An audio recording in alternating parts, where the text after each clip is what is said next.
मंगलबार सुनको भाउ तोलामा 800 रुपैयाँले घटेको छ। नेपाली बजारमा सुनको भाउ आइतबार तोलाको 1,01,600 रुपैयाँ निर्धारण गरिएको नेपाल सुन चाँदी व्यवसायी महासंघले जनाएको छ। सोमबार सुन तोलामा 200 रुपैयाँले घटेर 1,02,400 रुपैयाँमा कारोबार भएको थियो। लगातार उकालो लागेर तोलाको 1,03,005 रुपैयाँसम्म पुगेको सुनको भाउ गएको आइतबारदेखि घट्न थालेको हो। अन्तर्राष्ट्रिय बजारमा भाउ अस्थिर हुँदा नेपालमा घटेको महासंघले जनाएको छ। यस्तै सुनको भाउ घटे पनि चाँदीको भाउले भने रेकर्ड बनाएको छ। चाँदी मंगलबार तोलामा 40 रुपैयाँ बढेर तोलाको 1,435 रुपैयाँ पुगेको छ।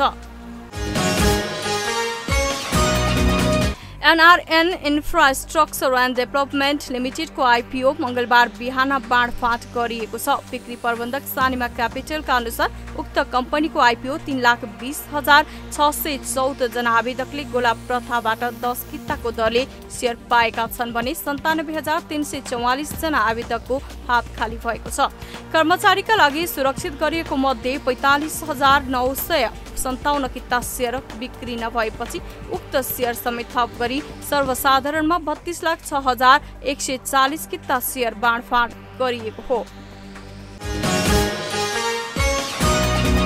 धितोपत्र व्यापारीले प्रति कारोबार 50,000 किता शेयर किनबेच गर्न सक्ने भएका छन्। नेपाल स्टक एक्सचेन्ज नेप्सेले स्टक डिलर सञ्चालन सम्बन्धी कार्यविधि लागू गर्दै 8 अर्ब रुपैयाँ भन्दा धेरै चुक्ता पुँजी भएका कम्पनीको एक पटकमा 50,000 कितासम्म शेयर कारोबार गर्न सक्ने व्यवस्था गरेको हो। नेप्सेले जारी गरेको कार्यविधि आगामी भदौ 1 देखि लागू हुनेछ। सो कार्यविधि अनुसार धितोपत्र व्यापारीहरूको लागि कारोबार योग्य कम्पनीहरूको नामावली नेप्सेले वेबसाइट मार्फत सार्वजनिक गर्नेछ। नेप्सेले कम्पनी छनौट गर्दा विगत 3 वर्षदेखि नाफामा रहेको लगानीकर्ताको संख्या 10,000 तथा चुक्ता पुँजी 20 करोड भन्दा धेरै भएको हुनुपर्ने व्यवस्था गरेको छ। त्यसै गरी कार्यविधि अनुसार नेप्सेमा कारोबार भएका कुल दिन मध्ये 80% दिन कारोबार भएको हुनुपर्नेछ।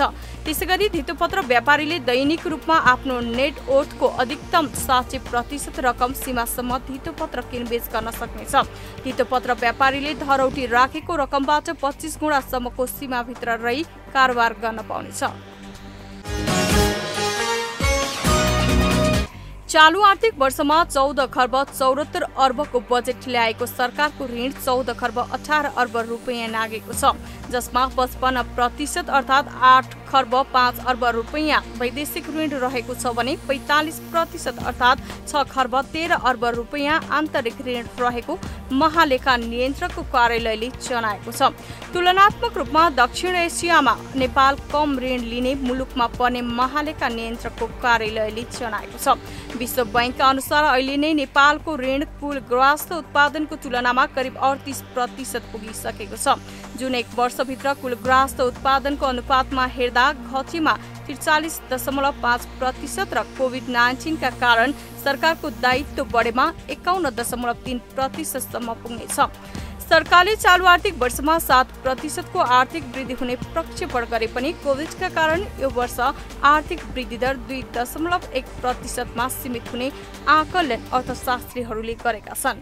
राष्ट्रिय योजना आयोगले सरकारको खर्चको दायित्व बढेकै कारण आगामी 3 वर्षमा थप 17 खर्ब 21 अर्ब ऋणको भार बढ्ने अनुमान गरेको छ। यसैले आधार मान्ने हो भने पनि 2080 को असारसम्ममा देशको कुल ऋण दायित्व 30 खर्ब नाग्नेछ।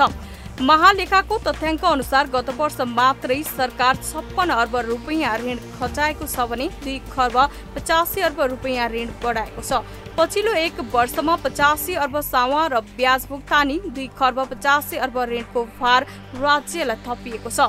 चालू वर्षमा मात्रै सरकारले थप 5 खर्ब 24 अर्ब ऋण लिने लक्ष्य राखेको छ।